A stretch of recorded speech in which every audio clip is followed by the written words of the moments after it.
What is going on, guys? Dad Dash here. I wanted to come to you today with a little short video here to talk to newcomers to the gig economy, to the gig world. If you're coming in here in 2023, what do you need to know about 2023? How's it different? What do we know? There's a lot we know we didn't know, and there's a lot that I wish I knew when I started. So I'm going to try to inform you on all of that. Some of you who have already done this, hey, maybe there's something you're here that you didn't know about. Maybe there's something to get you to think about. Stick around, listen to the video, give me your thoughts. Also, take the moment to share in the comments your own thoughts and your own things for a newcomer.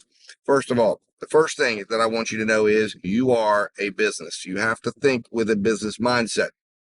But not only that, but your TOSs that you've signed with any of the apps that you've signed up for, you have agreed that you are a independent business operating in your community. And that you are operating as a business, and that these apps are essentially taking agency over that independent, very small business, and they are marketing for you. They are finding you work opportunities. They're negotiating the price for you, and then they are coming back to you and saying, here's the opportunity for you to work. Now, one of the things that you've also got to understand is that they are charging you a fee. You don't work for them, they work for you. So you've got to understand that.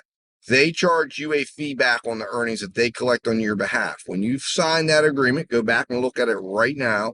When you sign that agreement, you are signing and giving them the right to collect money on your behalf, to which they then hold.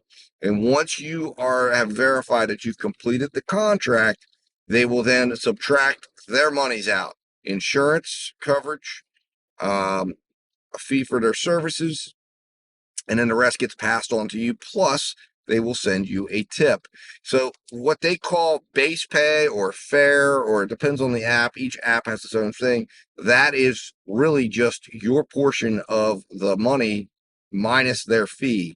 So you really want to think of it like that, because it's very, very important. Because if you get trapped thinking that you're working for them, then you're thinking that they've got to do something for you. Now, why is this important? Well, number one, it's important because you want to be demanding and asking for as much money as possible. And if you're new, start asking for as much money as possible to get out there. Figure out what that is, figure out what you want to earn, and focus on making sure that you are getting that out of every contract that is offered your way. You're going to be new. The algorithms are not going to know you.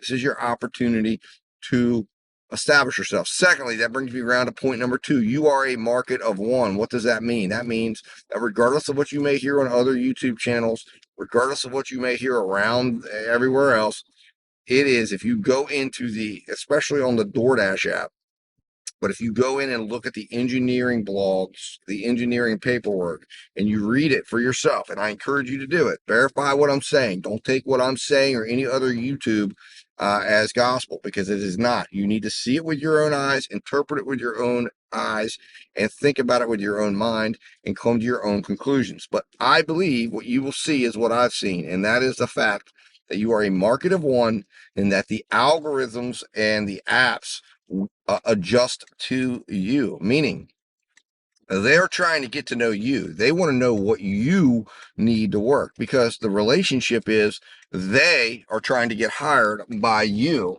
and they're trying to sell you on their services, and they're trying to get you to buy their services for the highest price possible. And that's exactly what's going on. Now, they're going to show it to you differently. They're going to make you feel like you're trying to sell yourself to them. But it's important that you understand that that is not the relationship that you have with these apps. You are a market of one. The algorithm is trying to figure you out. And ultimately, it's trying to figure out how to get you to work for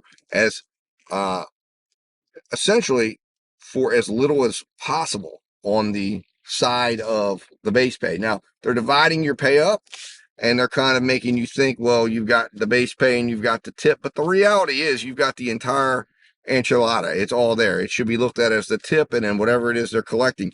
And understand this, they're collecting a lot of money on your behalf, and they're keeping a lot of money as well. So it is your job to ensure that you don't get too caught up in thinking, well, this person gave me a $10 tip. That's great. But remember, okay, you've got to still value that out and make sure that if this person gives a $10 tip, but say the app collected $18 and they're only passing 2 of the $18 on to you for the other side, that means you're leaving a lot of money still on the table that you need, because remember, you've got to operate your car.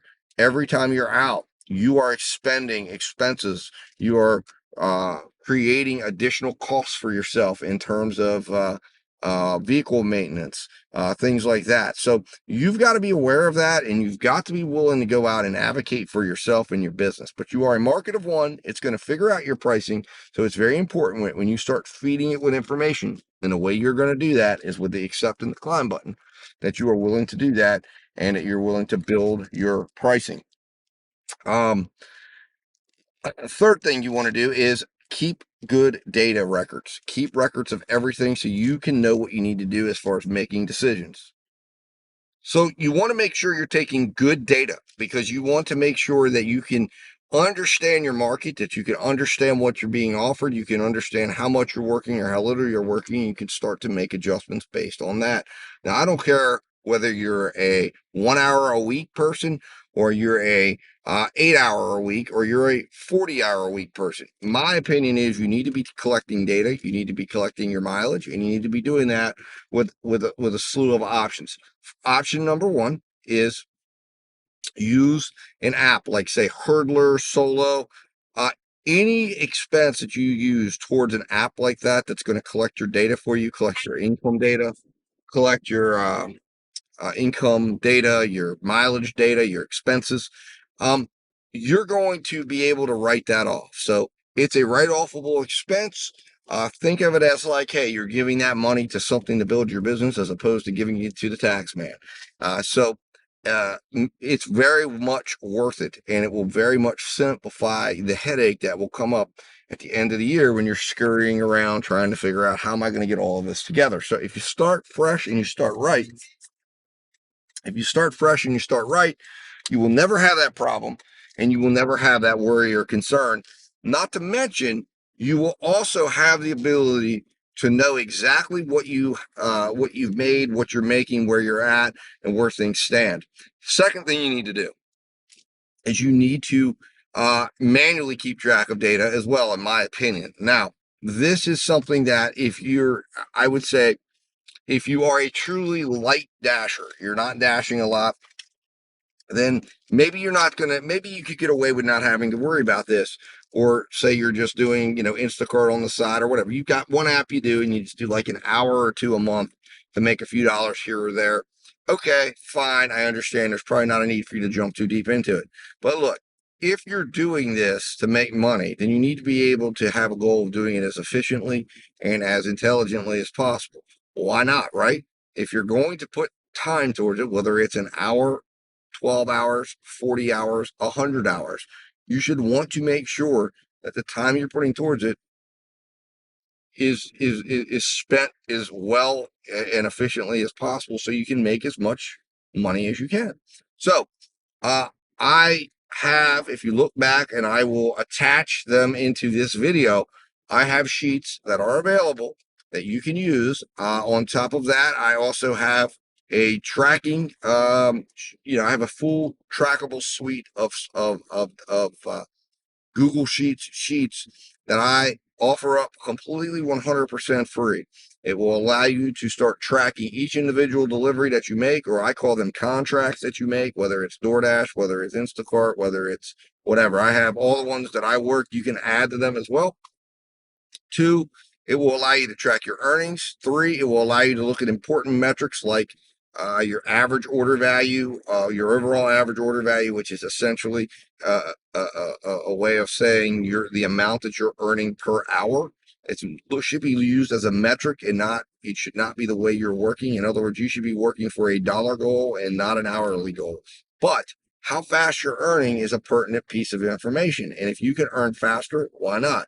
And then you should also be looking at your delivery order value. How well are you doing? Because that's going to be the core of whether you're going to be successful or not.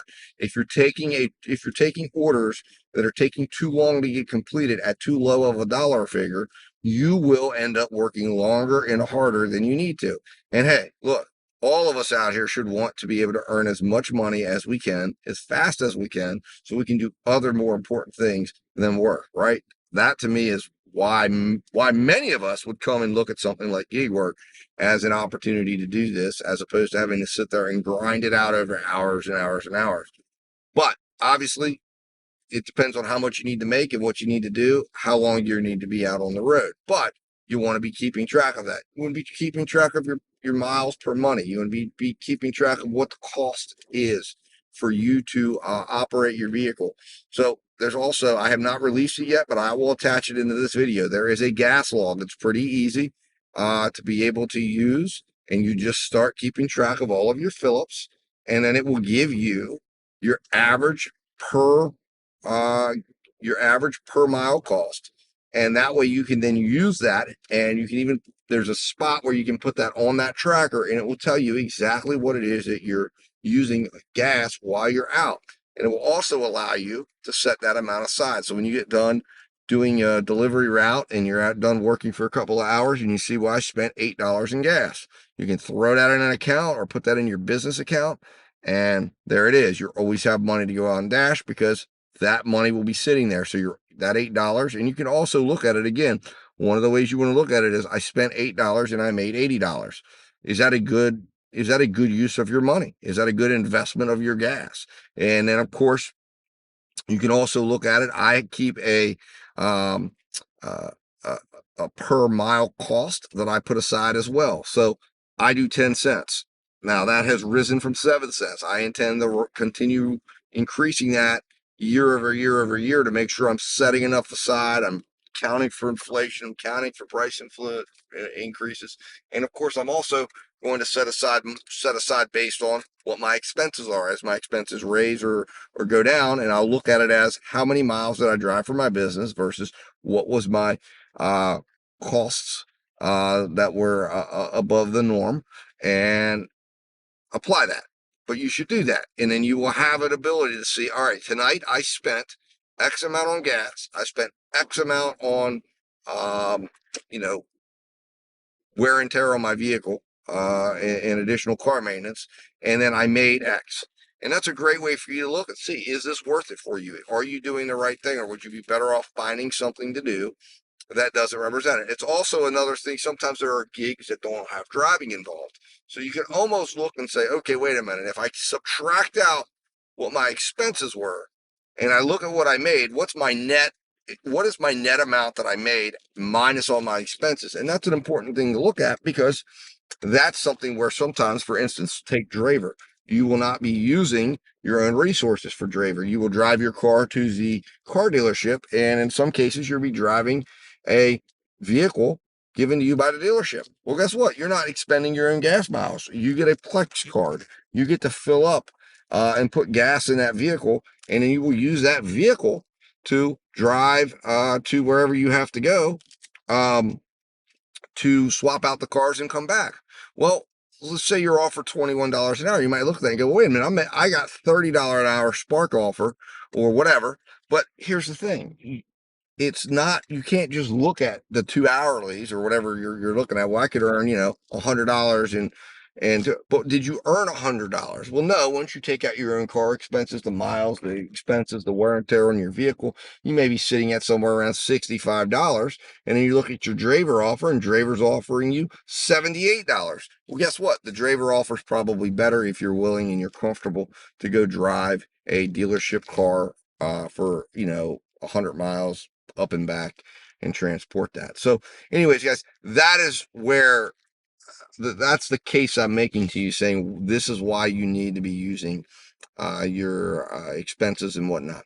But those are the 3 things that I would highly recommend you consider doing if you're into this.